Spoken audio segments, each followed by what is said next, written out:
Ste si vy ako pár sadli? Aké máte spoločné tréningy? Zvyknete sa hádať? Hádať sa nezvykneme, zvykneme sa buď strašne rehotať, alebo už po ňom kričím potom. Ale iba ja po Vínsko po mne nie. Normálna vec. No, Vínsko vždy iba povie, že ho musím poriadne perovať, tak ja ho začnem perovať a už to ide. Ale väčšinu času sa asi rehocame.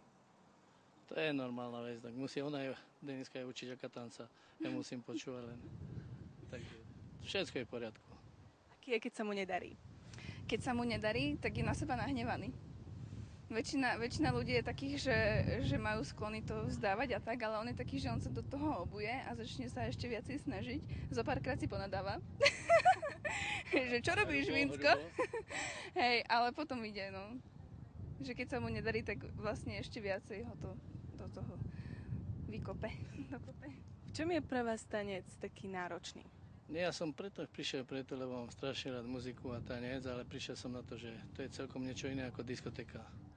Čiže som sa poučil a možno už nikdy v živote, ale som rád, že som tu a že sa naučím niektoré tance, lebo som to v živote neabsolvoval. Takže je to škola života, treba to aj skúsiť. No. A už bola teda aj taká chvíľka, že ste si povedali, na čo som sa ja na toto dal. Po prvom dni som chcel ísť pešo do Košic, povedal, že nikdy v živote nebudem tancovať, ale potom som si povedal, preboha, nevzdávaj sa. Nie je to jednoduché. Ešte raz, je to strašne ťažko. To nie je doma sedieť pri televízore, nohy vyložené a kritizovať. To je celkom o niečom inom. Takže som si aj ja uvedomil, keď som pozeral Let's Dance 1, 2, teraz som tu, takže ospravedlňujem sa všetkým tým, na ktorých som kritizoval. Keď ste sa teraz tak pozerali už na tie jednotlivé tanečné páry, kto je možno takým najväčším konkurentom?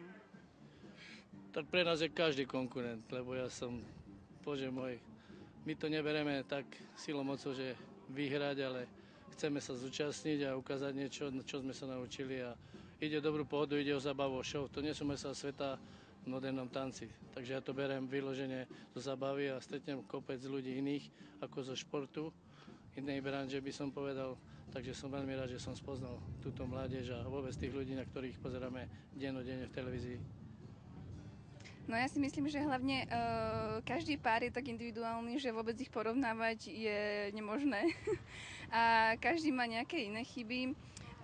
Niekto vie lepšie stáť, niekto vie lepšie ísť na hudbu, takže si myslím, že by sa to ani porovnávať možno nemalo, že naozaj by sa mali hodnotiť aj iné veci, aj to, že ako to možno tých ľudí baví a že aká to má byť zábava, lebo nemá to byť presne tanečná súťaž, ale má to byť zábava, hlavne show pre tých ľudí a preto aj tancujeme, aby sme potešili ľudí a nie na to, aby sme sa naučili nejak tancovať súťažne. To sa ani nedá za ten čas. Deniska, ty to už vieš aj tak porovnať, s kým je lepšie tancovať, s hercom alebo so športovcom? No, tancuje sa s oboma dobre. Ale určite je lepšie trénovať športovcov, lebo oni predsa len sú zvyknutí na ten drill a sú zvyknutí chodiť na čas. Nemeškávajú hodinu a keď už prídu o tú hodinu neskôr, tak nezahlásia, že idem na cigu.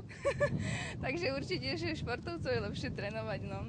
Ale zase herci majú ten dar, že potom už keď idú tancovať, náhodou sa niečo nepodarí, tak to vedia veľmi pekne zakryť. Tým, že na výraze tváre nedajú nič znať a to je zase ich devíza. No.